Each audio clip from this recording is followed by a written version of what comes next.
하나님의 창조 목적과 보편 원리, 영적 각성. 2018년 12월 28일. 원소 중에서 주기율표 첫 번째 줄 제일 왼쪽 위에 있고 양성자 1개, 전자 1개로 구성된 원자번호 1인 원소가 수소입니다. 수소는 우주에 존재하는 100여 종의 원소 가운데 우주에서 가장 처음으로 만들어진 물질이며 우주의 항성 물질에서 질량의 75%를 점유하고 있다고 합니다. 원소 가운데 가장 가볍고 불에 탄한 가연성이 높은 성질이 있고 색깔도 없고 냄새도 없는 원소입니다. 수소는 우주에 존재하는 원소들의 출발점입니다. 거대한 수소가스가 중력으로 뭉쳐 수소와 수소가 핵융합으로 불타며 헬륨이 되면서 에너지와 빛과 열을 발산하는 별인 뜨거운 태양은 창조주의 신성이 선명히 드러난 모습입니다. 밤하늘에 빛나는 헤아릴 수 없는 별들은 모두 점입니다. 지구 행성에서 보이는 밤하늘에 반짝이는 별들의 강물은 우리 은하의 한쪽 일부분입니다. 우리 은하와 가장 가까운 안드로메다 은하도 밤하늘 안에서 한 점입니다.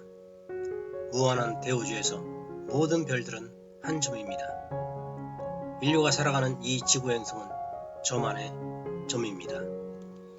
우리 별 태양은 100살, 100억 년의 수명 중에서 50살, 50억 년이 된 주계열성, 수소가 핵융합하여 헬륨이 되고 에너지를 발산하는 별의 일생에서 80에서 90%를 보내는 기간의 항성입니다.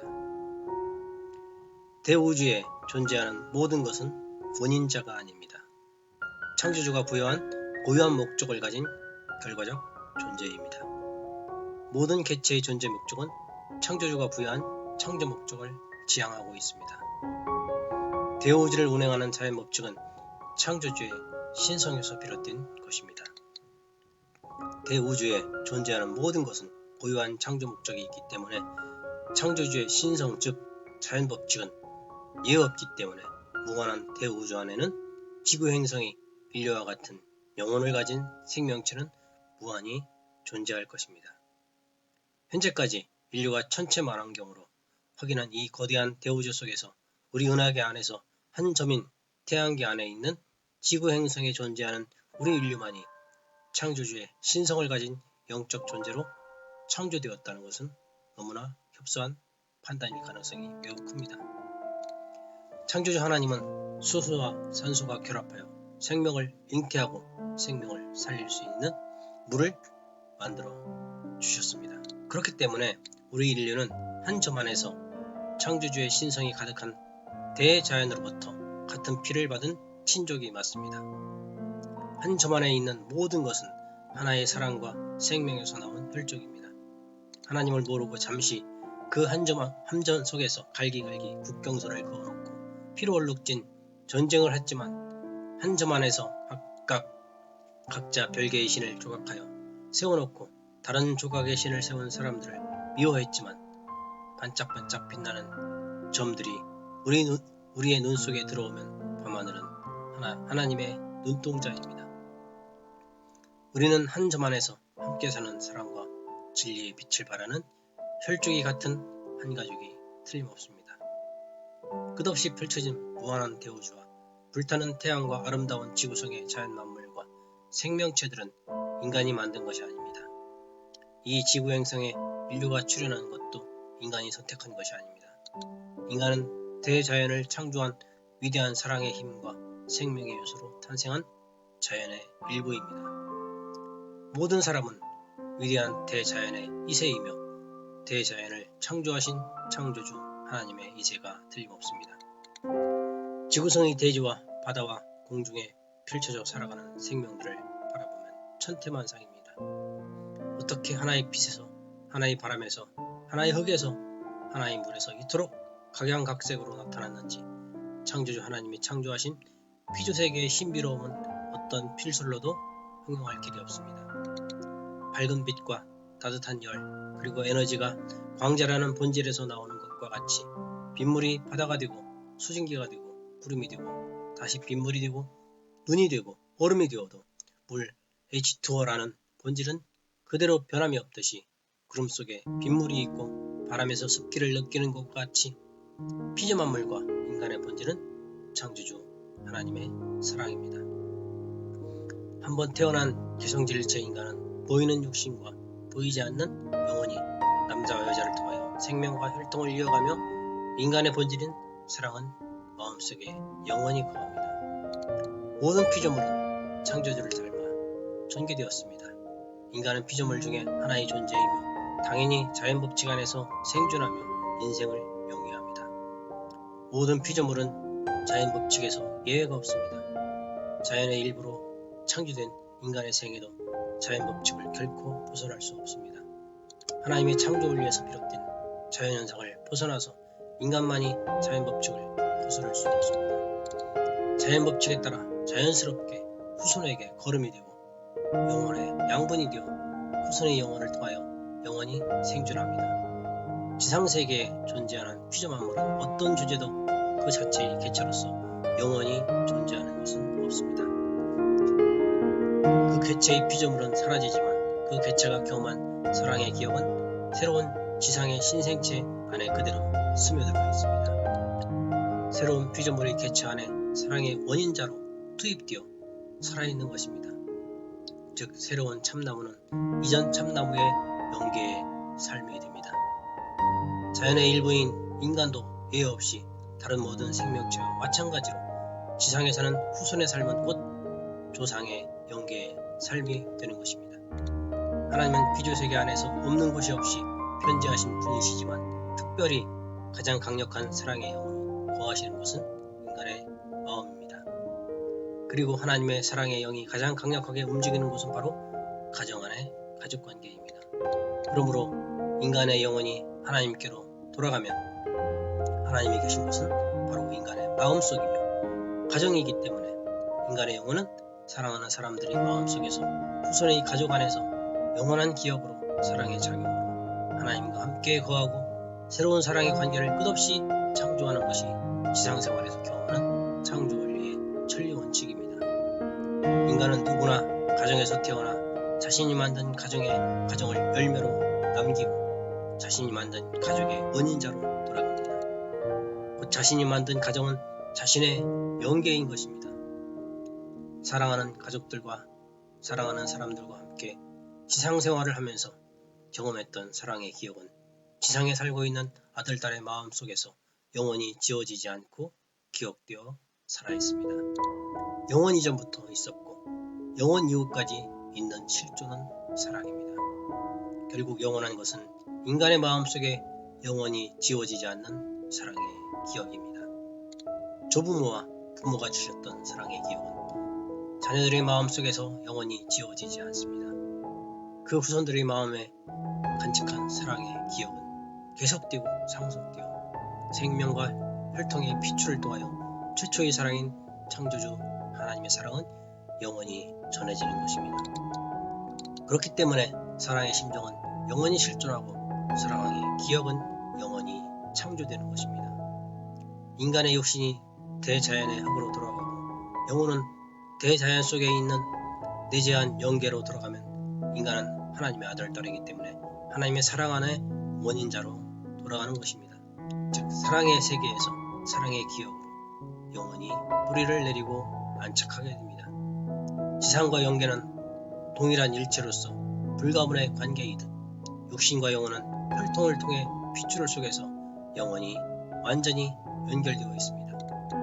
하나님의 사랑과 생명과 혈통을 이어가며 사랑의 기억은 영원하고 끝없이 창조됩니다. 지상인간의 육신의 삶을 마치고 영계로 돌아간다는 것은 사랑하는 지상인의 마음속에서 지상인들과 같이 영계 생활을 지상생활을 통하여 함께하고 있는 것입니다. 영혼이 들어가는 신비한 영계가 따로 존재하는 것이 아니라 지상세계와 일체로 연결된 것이 바로 이곳에서 후손들의 삶 그 자체가 바로 조상들의 영계 생활인 것입니다. 현재 지상인이 살고 있는 지상생활은 곧 먼저 살다간 조상들이 살고 있는 영계 생활입니다. 왜냐하면 하나님이 살아계신 곳이 지상인의 마음속이고, 그러기에 조상들이 갈 곳은 하나님이 살아계신 지상인의 마음속입니다.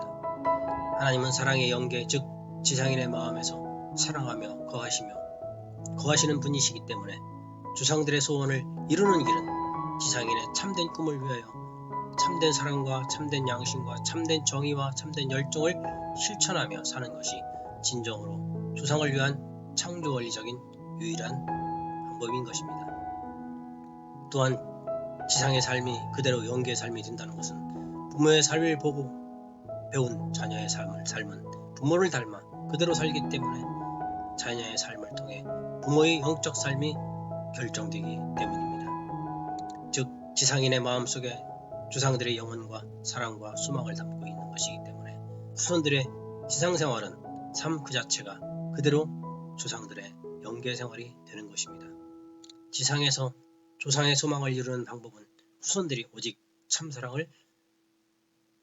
참사랑의 삶을 실천하는 것뿐입니다.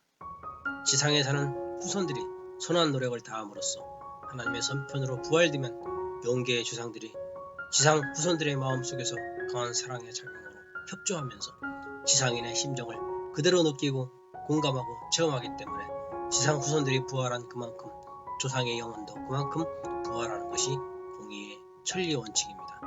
그러므로 돈을 갖다 바치면 조상을 구원하고 조상을 축복한다느니 후손이 잘 된다느니 하는 이런 허무맹랑한 말들은 천리 원칙에 맞지 않는, 납득할 수 없는 비원리적인 것입니다. 창조주 하나님은 진리와 정의를 따르고 행동하는 양심의 힘, 상대를 위해 희생하고 도와줘 상대가 기뻐하는 모습을 보고 더 큰 기쁨을 느끼는 사랑의 힘, 끝없이 혁신하고 창조하는 무한한 지성의 힘, 마음껏 꿈꾸고 도전하며 행한 대로 책임지는 자유의지의 힘, 모든 인간의 영혼에 하나님의 신성이 가장 강력하게 작동하도록 하나님의 사랑이 넘치도록 축복하셨습니다. 인간이 창조주 하나님의 자녀로서 자격을 가지고 피조세계를 하나님의 사랑으로 주관하며 기뻐할 수 있도록 최고의 심령과 지성을 받았습니다. 하나님이 인간에게 기대하시는 초점은 인간의 영혼과 핏줄에 심어주신 이 신성을 가지고 하나님이 주신 축복을 지상생활에서 인간의 책임으로 사랑과 정성의 삶을 통하여 실체적으로 이루는 것입니다. 그런데 양심을 마비시키고 사랑의 책임을 배신하게 만들고 이기심을 미끼 삼아 거짓으로 미혹하는 말들은 하나님의 뜻을 거역하는 것이며 또한 조상들에게 불효를 행하는 것입니다. 돈을 바쳐 조상 구원하고 돈을 바쳐 조상 축복하고 돈을 바쳐 행운을 바라는 기복적인 복수는 한마디로 조상의 소망을 망치게 하는 것이며 조상들이 탄식할 일이 됩니다. 자기중심의 자기 가문을 위한 이기적인 조상 구원은 창조 원리의 시각으로는 도저히 이해할 수 없는 말도 안 되는 사술입니다. 육신이 흙으로 돌아가면 영혼은 입이 없으니 말할 수 없습니다. 귀가 없으니 들을 수 없습니다. 눈이 없으니 볼 수 없습니다. 영계에서 무슨 편지를 보냈다는 것도 말도 안 되는 것입니다. 지상생활의 인연을 따라 지상인의 마음속에서 기억되는 정신과 유업으로 살아있는 것입니다. 자신의 마음속에서 들려오는 소리가 영계의 편지라고 말하는 것은 자신에게만 해당되는 자기만의 주관적 생각일 뿐입니다. 모든 사람들에게 공인받을 수 있는 참된 메시지는 돌아가시기 전 지상에 살아계실 때 그분이 하셨던 말씀이 그분의 진짜 말씀이고, 돌아가시기 전 지상에 계실 때 쓰셨던 그분이 직접 쓰신 글이 그분이 지상에 남겨놓은 진짜 편지인 것입니다. 2500년 전 석가모니, 공자님, 2000년 전 예수님께서 지상에 살아계실 때 말씀하셨던 그 말씀들이 그분들의 진짜 메시지인 것입니다.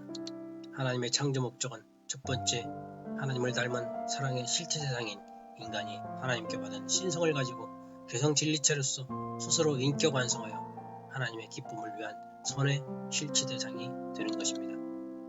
두 번째, 한 남자와 한 여자가 부부가 되어 하나님의 참사랑을 중심하고 위하여 사는 참된 가정을 완성하는 것이고, 하나님의 자녀로서 자격을 갖춘 사람들이 하나님을 모신 가정이 되어 지구성에 넘치도록 번성하는 것입니다. 세 번째, 피조 만물을 하나님의 심정으로 사랑하고 공의롭게 주관하여 지상에 하나님의 평강왕국을 건설하는 것입니다. 하나님이 인간에게 주신 축복을 인간 책임 분담을 통하여 하나님의 창조 유업에 동참하는 아들과 딸로서 스스로 완성하는 것입니다. 하나님을 온전하게 닮은 인간을 창조하신 목적은 인간에게 맡기신 하나님의 축복을 인간 책임 분담으로 스스로 이루어 창조 목적을 완성하는 것입니다. 이 축복을 세상에서 실현하는 책임을 부여받은 첫사람이 아담이었습니다. 아담의 책임을 다시 이루기 위해 하나님께서 세우신 분이 제2아담 예수님이셨습니다.